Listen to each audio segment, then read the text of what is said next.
In 1999, a lady named Kim Yoon-ju lived in an old-fashioned seaside house. She calls it Ilmare, like how the previous owner named it.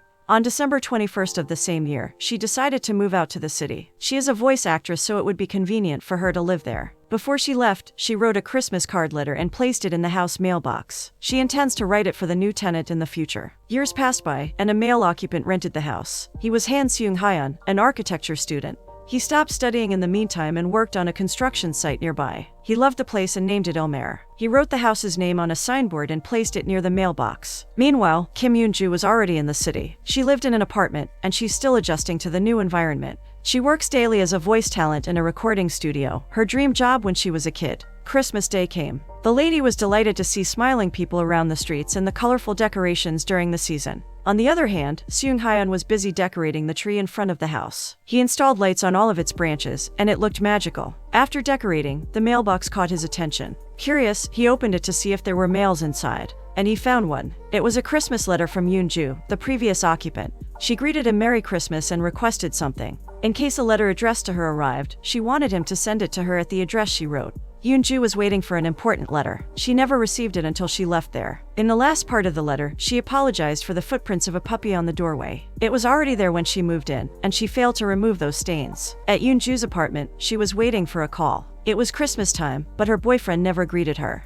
They never get in contact for so long. He stopped writing mails the last time she was at Ilmare. The important letter she was waiting for there was from him. He was studying abroad, and she was hoping that he would return to marry her. At Ilmare, Seung-hyun bought a cigarette. There, he had a conversation with the owner of the house he was staying. The old man was curious why he named it Ilmare. Seung-hyun replied that it means the sea. He also had a chance to ask him if the house had previous tenants. The owner laughed and said that the house was newly built and he was the first to live there. Hearing that, he was confused about the letter he had read. The girl was saying that she lived there before him. Seung-hyun went back to his home, bothered by the letter. As he walked to his doorstep, he noticed someone was following him. He looked around and saw a puppy. It was staring at him, and he found it adorable. He carried it and was treated as his own. Seung-hyun made a doghouse. While he was building it, a car parked near him. They are his friends at school, and they brought with them his things. While the man was unloading Seung-hyun's boxes, the lady approached him. He offered her some tea, but she refused. She said that they would not be staying too long. The lady thanked him for the help he extended at school. She also encouraged him to pursue architecture. Seung-hyun replied and wished her luck abroad. She smiled, saying that she might also need to learn how to open someone's heart. Seung-hyun was caught off guard. She seemed to have secret feelings for him. There was only 1 hour left before her flight, but she managed to visit him before leaving. The doghouse was almost done, and the puppy looked excited. It was so energetic that accidentally spilled a gallon of paint. The puppy stepped on it and ran to the doorstep. It created footprints there. Seung-hyun followed his dog, and he saw the paint stains everywhere. He remembered the letter. The lady was apologizing for puppy footprints that she couldn't remove. December 29th, Yoon-ju decides to visit the seaside home. There, she learned from the owner that no one rented it after she left. The lady was delighted to hear that. She asked permission to come inside and stroll there. The owner agreed and gave her the keys. At the shore, she reminisced the time that she was so happy to receive letters during Christmas. The time when her boyfriend was constantly sending mails. In the mailbox, she was confused about receiving a letter from 1997, 2 years earlier from the present. December 28, 1997, Seung-hyun decided to reply to the mail that Yoon-ju wrote. He told the lady he was urged to write back because of the special letter she was anticipating. However, he apologizes because the lady might have mistakenly sent the Christmas card to his address. He also told her that he was the first occupant after the house was built, and he had already confirmed this to the owner. The man also advised her to double-check the address before mailing it. Lastly, he wondered why she knew he named the home Ilmare. After reading the letter, Yoon-ju was pissed off. She finds it weird that the letter was dated 2 years ago. She requested the sender to take her mail seriously. She was not playing around and instructed him to leave the letters in the mailbox and never touch them. The next day, December 29, 1997, Seung-hyun received a reply. He was confused why the lady was mad at him. He was never playing jokes at her like how the lady speculated. It was also surprising that the letter was dated the same day in December, but in 1999. The lady also wondered if he was serious about writing 1997 in the mail. The new year came. She watched the countdown on the television. She worked in a comic book store of her friend as a part-time job. It was finally 2000, and she couldn't believe how time flew fast. Meanwhile, at Ilmare, Seung-hyun cooked pasta. Cooking became his coping mechanism when he was feeling down. He welcomed the year 1998 alone. While at the bookstore, Yoon-ju received a letter again from Ilmare. She read it with her friend, who was curious why she randomly received mails from 1997. Seung-hyun said to her that he was not joking. He wanted her to double-check the address when sending mail. He was also confused about why he was receiving a letter from 1999. The man also clarified that he started to reply to her in 1997, but currently, he was living in 1998.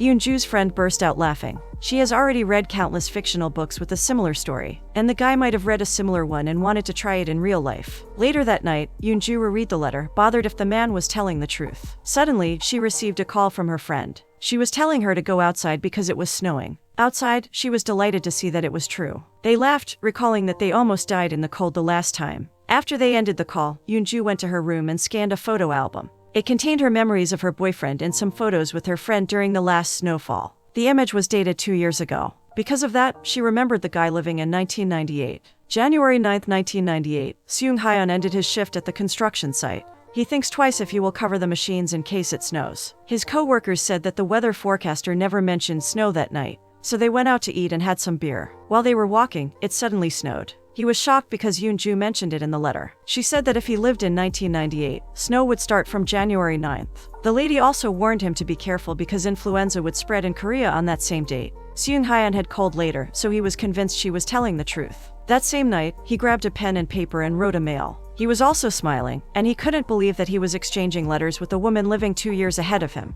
Yoon-ju was laughing at her desk as she read the letter from Seung-hyun. The man said that it snowed that day and he had a cold after. Because of that, he's more convinced that she's a prophet or fortune teller than believing the idea that she is living in the year 2000. Since that night, the two became friends and exchanged mails every day. At Ilmer, Seung-hyun received Yoon-ju's letter. She was now convinced that he was living in 1998, and his messages don't sound like he was joking. Later that night, Seung-hyun went to a convenience store in the city with his friend. There, he thought to visit Yoon-ju's place. He went to her address and found himself standing on a construction site. He was amused that there was an apartment there, the one that Yoon-ju would be renting in the future. Seung-hyun and Yoon-ju continued communicating. It came to the point that they mentioned the puppy. Seung-hyun learned that the puppy's name was Kola. It was also wandering around when the lady was at Ilmer. She took care of it and brought it to the city with her. This made Seung-hyun wonder what could be the reason they could reach each other despite the 2 years gap in their time. He was also curious that they owned a similar puppy. Later that night, he researched online for answers. He realized something and formulated a plan with Yoon-ju.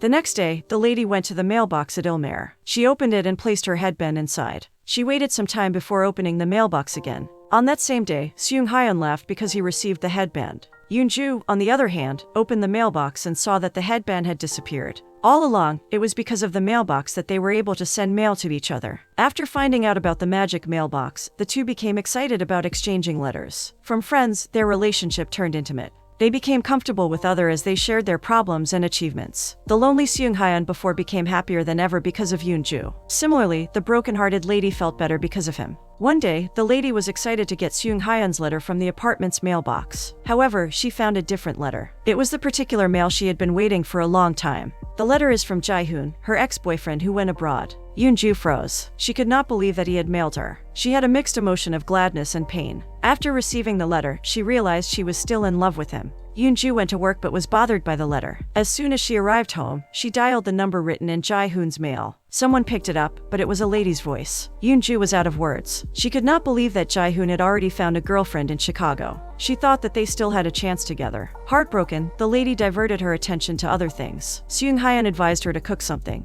He also does that whenever he feels down. The lady followed his instructions on how to boil pasta perfectly. After it was done, it tasted great, and she was proud of herself. The two also exchanged love advice. Seung-hyun cheered her by saying that people who fell in love are more beautiful than those who did not, regardless if that love didn't last. Later that night, an older adult stopped by at Ilmer. He was taking a glance at the house. He also touched the mailbox and left after. At school, he also stared Seung-hyun. He had lonely eyes, and he seemed to have something to talk to him. Seung-hyun's friend wanted him to continue his studies in architecture, but he refused and jokingly said he loved to be a construction worker. Seung-hyun drank that night and wrote a letter to Yoon-ju. He asked her if she also had memories she wanted to forget, but they randomly flashed back. He was obviously in pain but did not give details about it. He did the laundry the next day, as advised by Yoon-ju. Meanwhile, Yoon-ju cleaned her apartment and threw the things that would remind her of her ex. While practicing her script, she recalled the tape recorder that her best friend gave her. Losing it was the thing she regretted the most in the year 1998. Hearing that, Seung-hyun went to the train station on the same hour and date that Yoon-ju lost her tape recorder. He saw Yoon-ju there. She was already on the running train and realized she had left something.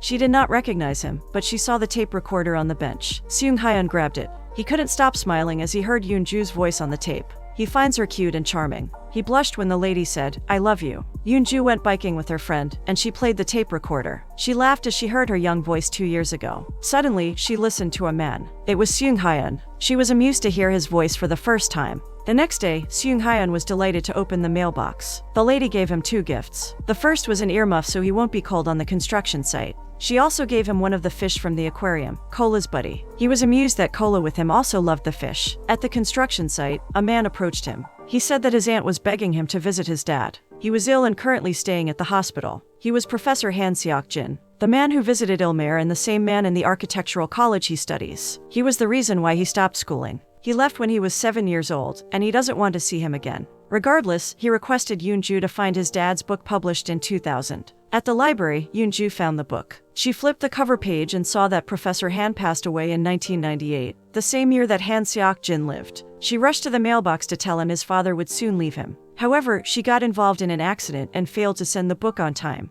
Professor Han died, and Seung-hyun grieved. He attempted to commit to eternal sleep due to loneliness. Yoonju was also not able to write back immediately to console him. The next day, the book finally arrived. Seung-hyun opened it. He became emotional as he saw the house his father designed for him, Ilmair. A picture of them beside the mailbox was printed below it. He cried as he realized that his father loved him so much. He went to his dad's tomb and apologized for ignoring him when he was alive. After reading the book, he was also motivated to pursue architecture. Seung-hyun mourned for days. He wondered why the people he missed a lot were away from him. On that night, he went to the train station at the same hour that he saw Yoonju there. He saw her. She was sitting on the bench alone. Seung-hyun wanted her to notice him. He wore the earplugs, but the lady did not recognize him. When she rode on the train, she smiled back at him. Seung-hyun was so happy not until he realized that he was wearing earplugs in fine weather. Yoonju was laughing because of that. As he returned home, he wrote to her and said he had seen her earlier at the train station. He also wondered why she didn't write to him anymore. He missed her so much. The next day, Yoonju went to Ilmair and opened the magic mailbox. She was delighted to see a gift inside. She opened it, and it was a pair of gloves. Seung-hyun told her he bought it because Yoonju in 1998 wanted to buy it at the train station. As their friendship grew, Yoonju invited him for a date.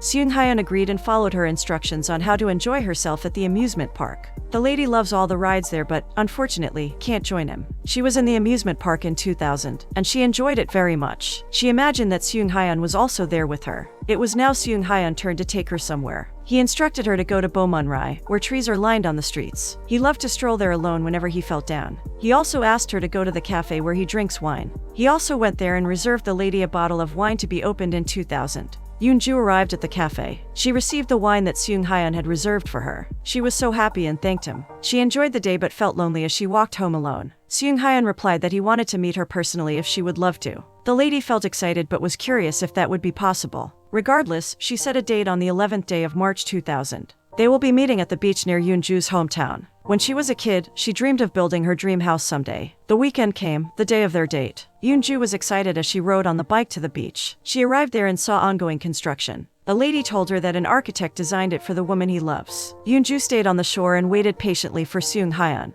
She also brought the pair of gloves that he gave. At Ilmair, Seung-hyun received a letter. It was from Yoonju. She was mad that he never went on their date. Little did she know, the man also went there. He even arrived there early. But because he lived 2 years earlier than her, it was impossible to see each other personally. Days passed by, and Yoonju was still lonely. Exchanging mails with Seung-hyun made her happy. However, she felt an emptiness in her heart. She didn't know if it was because Jae-hoon left her or if it was the thought that she would never meet Seung-hyun. The next day, the machine at the recording studio broke. Yoonju and her team decided to have a coffee while waiting for it to be fixed. There, she was surprised to see Jae-hoon at the next table. He was with his girlfriend. She overheard that they were talking about engagement. At that moment, she realized she was still in love with him. Heartbroken, she decided to send Seung-hyun a letter. The man received it, and he learned that he had been in love with someone all along. Yoonju felt that her efforts to move on were all useless. She was more hurt seeing him with another girl. They looked so happy together. She regretted not going to the US with him. Maybe they would still be together if she did not choose to stay in Korea to pursue her dream as a radio performer. Yoonju realized that she could not lose him.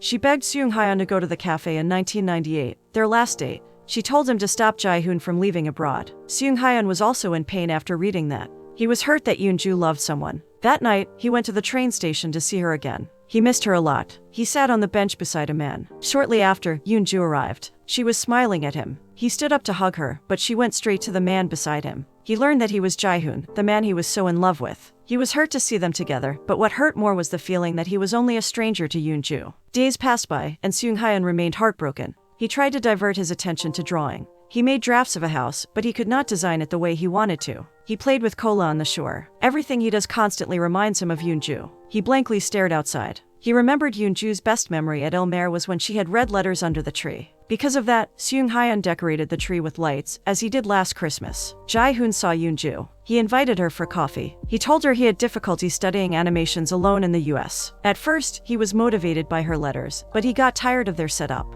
He met another woman, and he fell in love with her. He also blamed Yoon-ju that if she just went with him there, maybe they would still be together. Yoon-ju received a mail from Seung-hyun. He said that he would help her. The man also asked why it took her so long before telling him she was in pain. In that letter, he confessed that he could still remember the Christmas card she wrote to wish him luck at Ilmer. He wanted her to know that his luck was knowing her. She came unexpectedly into his life, and she added colors to it. Knowing that she's in love with someone else, he will try to forget his feelings for her. He wished her luck with Jae-hoon. At Ilmer, he set free the fish to the sea, symbolizing that he is also letting go Yoon-ju. He bid his goodbye after. Yoon-ju went to the architectural college where Seung-hyun studied. There, she saw a painting of a house similar to the ones on the beach. She went closer and saw Seung-hyun's name below the blueprint. She also learned from his batchmate that the house was for her. She was the woman that he loved. Unfortunately, the man told him that Seung-hyun had an accident on that same day, 2 years ago. Yoon-ju had a flashback. She remembered that on her last date with her ex-boyfriend, someone was hit by a car near them. She realized that it was Seung-hyun. He wanted to intervene Jae-hoon from going abroad, as how she requested him through the letter.